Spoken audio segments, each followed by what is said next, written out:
Salut, c'est Raj pour Autodisciple. Aujourd'hui, on résume le livre Eat That Frog de Brian Tracy, qui est un classique du développement personnel, un livre assez ancien, il me semble, mais voilà, c'est bien de retourner dans les classiques qui datent de 2001 à peu près. Et voilà, c'est bien de retourner dans les classiques des fois pour revoir les bases. C'est le deuxième livre résumé de mon défi de 30 jours, 30 livres. Je l'ai lu hier, jeudi 21 janvier. Aujourd'hui, on est vendredi 22 janvier. Voilà, c'est le deuxième livre que je résume déjà. L'idée de ce livre principal, c'est que la sélectivité est plus importante que la productivité. Pour produire plus, vous devez produire moins. Moins vous avez d'objectifs et plus vous allez être productif. Donc il explique ça de différentes manières, notamment parce qu'il y a un phénomène psychologique qui a déjà été étudié, qui est l'importance de l'estime de soi dans la productivité. Plus vous avez une haute estime de soi dans votre capacité à accomplir vos objectifs, plus vous serez productif. Et donc si vous avez beaucoup d'objectifs cette année ou cette semaine et que vous n'êtes pas capable de réaliser la plupart de ces objectifs, votre estime de vous-même va descendre et du coup vous serez moins productif, du coup vous serez moins convaincu que vous êtes quelqu'un de productif et votre estime de vous-même va encore descendre par rapport à ça et vous serez encore moins productif, ce sera un cercle vicieux. Alors qu'inversement, si vous êtes convaincu que vous êtes capable de réaliser tous vos objectifs parce que vous n'en avez pas beaucoup, et bien votre estime de vous va augmenter, votre productivité va augmenter, ce qui va augmenter encore votre estime de vous et vous serez capable de réaliser de plus en plus de choses parce que vous serez rentré dans ce cercle vertueux. Et pour rentrer dans ce cercle vertueux, vous devez d'abord sélectionner, vous devez d'abord vous concentrer sur les choses que vous pouvez effectivement faire.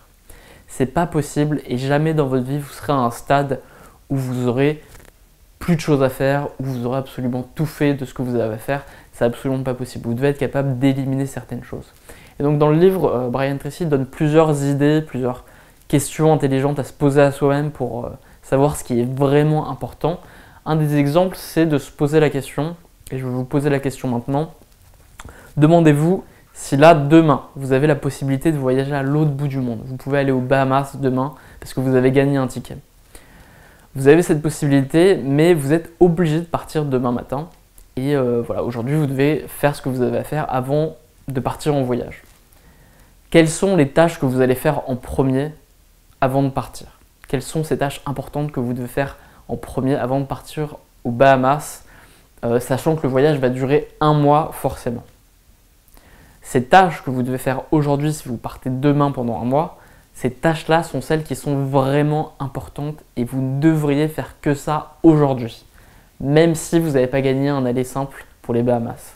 Faites ces choses-là aujourd'hui parce que c'est ça qui est vraiment important.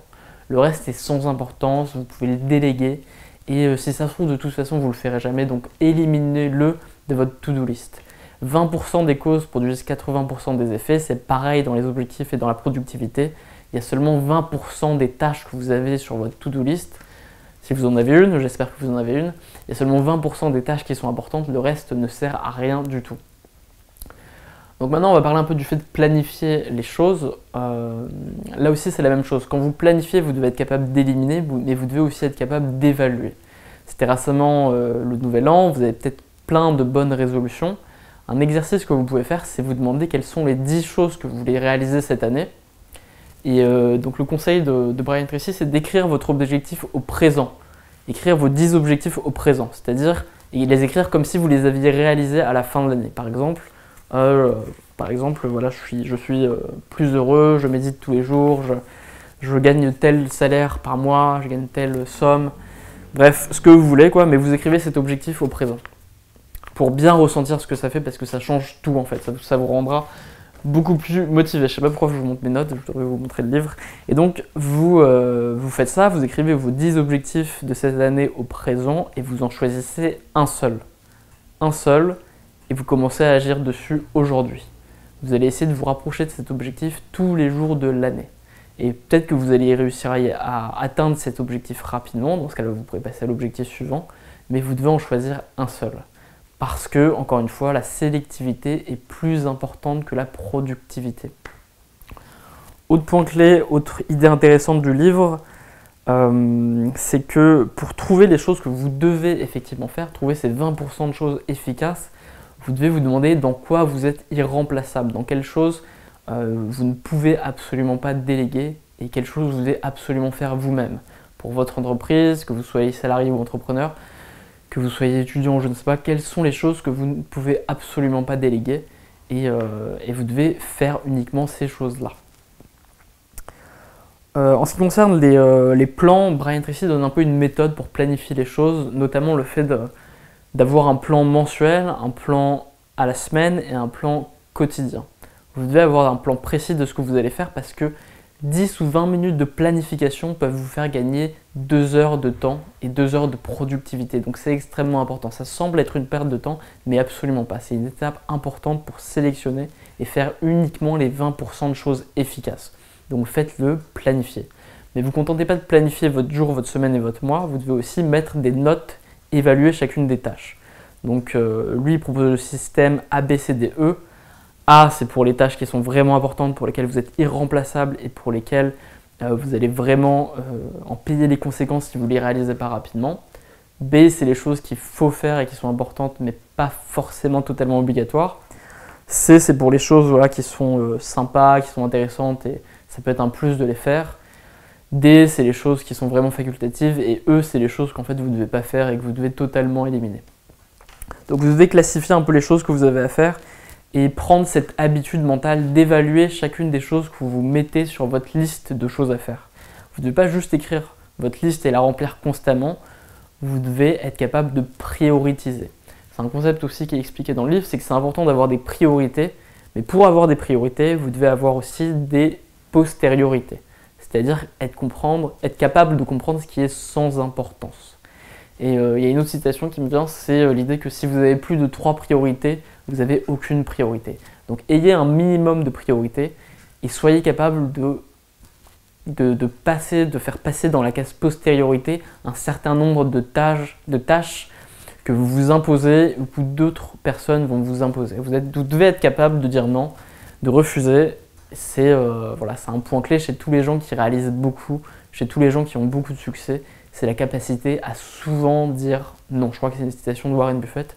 Ce qui fait la différence entre les gens riches et les gens très riches, c'est que les gens très riches, ils disent souvent non, ils disent toujours non, ça fait partie de leurs habitudes. N'acceptez pas de faire tout ce qu'on vous demande de faire. Autre point important et efficace de suivre, un petit exercice qui est intéressant, c'est, et vous pouvez le faire maintenant, on va le faire maintenant, tiens. Je vais vous demander maintenant si vous avez du mal à choisir les objectifs importants pour vous, je vais vous demander de penser aux 3 objectifs importants pour vous maintenant en 30 secondes. Maintenant, à partir de là.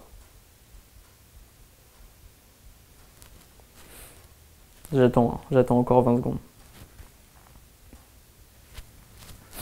Notez ces 3 objectifs sur papier ou notez-les mentalement quels sont les 3 objectifs importants.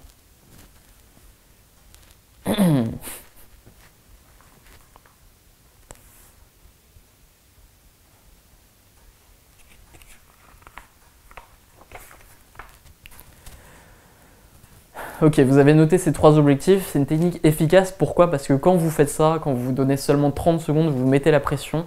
Et en fait, quand on choisit ces objectifs en 30 secondes, c'est encore plus efficace que quand on les choisit en 30 minutes. Pourquoi? Parce qu'en 30 minutes, on rationalise un petit peu, on va peut-être choisir le truc qui est le moins flippant, etc. Alors qu'en 30 secondes, c'est l'inconscient qui s'exprime, c'est ce qui est au plus profond de vous qui s'exprime. Et donc, vous faites le bon choix. Et c'est vraiment vos 3 objectifs les plus importants en ce moment. Donc ça, c'est vos 3 objectifs importants. Et dans le livre, il parle d'une loi qui est la loi des 3. Et vous devez toujours vous limiter à ces 3 objectifs et jamais en avoir plus que ça. Parce que plus que ça, c'est n'avoir aucun objectif et aucune productivité. Autre point important et efficace, un autre concept intéressant dans le livre, c'est celui de la procrastination créative. Tout le monde procrastine, vous arrêterez jamais de procrastiner. Le problème, il n'est pas là. Le problème, c'est pas d'arrêter de procrastiner. Le problème, c'est de procrastiner les bonnes choses. Et donc, il parle de procrastination créative. Vous devez être capable de savoir quelles sont les choses que vous voulez remettre à plus tard, capable de savoir quelles sont les postériorités, quelles sont les choses de votre to-do list qui ont la lettre E ou la lettre D, qui sont mal notées, qui sont moins importantes. Et vous devez avoir aucune honte à procrastiner certaines choses. Il y a une question que vous devez vous poser dans chaque chose que vous faites, c'est la suivante. Est-ce que si j'avais pas commencé à faire ça, est-ce que je le ferais aujourd'hui? Si la réponse est non, eh ben arrêtez de le faire. C'est pas parce que vous avez commencé à faire quelque chose que vous devez absolument continuer. Vous n'êtes pas obligé de tout finir. Choisissez les choses que vous voulez finir. Finissez-les, mais ne vous sentez pas obligé. Si vous lisez un mauvais livre, ben vous avez le droit de l'abandonner. Moi, je le fais tout le temps. Vous avez le droit d'abandonner les mauvais projets que vous avez mal choisis. C'est totalement normal. Tant que vous êtes capable d'aller au bout de certaines choses, tant que vous êtes capable d'aller au bout de vos objectifs importants, vous devez, et c'est bien, c'est sain, de procrastiner tout le reste. Voilà pour les idées principales du livre Eat That Frog de Brian Tracy. C'est un bon livre globalement. Après, il y a d'autres points aussi. Il parle évidemment aussi de l'importance d'éliminer les distractions, de bien manger, de bien dormir, tous les trucs basiques, un peu du développement personnel. Je ne vais pas revenir dessus parce que c'est évoqué un peu de manière superficielle. Il y a d'autres livres qui en parlent davantage. J'ai pas forcément appris énormément de choses dans ce livre. C'est pas un livre si dense que ça, c'est un livre super court en fait. Voilà, je sais pas, lisez-le si vous voulez. Je le conseillerais pas forcément en priorité parce qu'il n'y a pas d'idées non plus choquantes. C'est pas un livre scientifique. C'est un peu des vérités qui sont assénées comme ça et l'auteur dit simplement voilà, ça marche, essayez-le et voilà, ça marche et c'est tout. Et les gens qui ont le plus de succès le font, donc c'est un peu du développement personnel vieille école quoi. Pas le genre de livre que je préfère à la base, mais finalement ça m'a bien servi de lire, ça m'a bien motivé. Et c'est bien de revoir les classiques, c'est bien de revoir les bases de temps en temps. Donc Eat That Frog de Brian Tracy. On se retrouve bientôt pour le 3e résumé de livre du projet de 30 livres, 30 jours. Je suis déjà à la 100e page. C'est le livre Willpower de Roy Baumeister, qui est un livre un peu plus scientifique. Voilà, abonnez-vous si ce n'est pas encore fait évidemment. Si vous n'avez pas de compte Gmail mais que vous regardez ces vidéos, créez-en un, ça vous servira pour plein de choses. Abonnez-vous après avoir créé ce compte. Et abonnez-vous à la lettre pour recevoir des conseils contre-intuitifs de productivité et de créativité régulièrement dans votre boîte mail. Et passez une super journée. Spirage pour Autodisciple.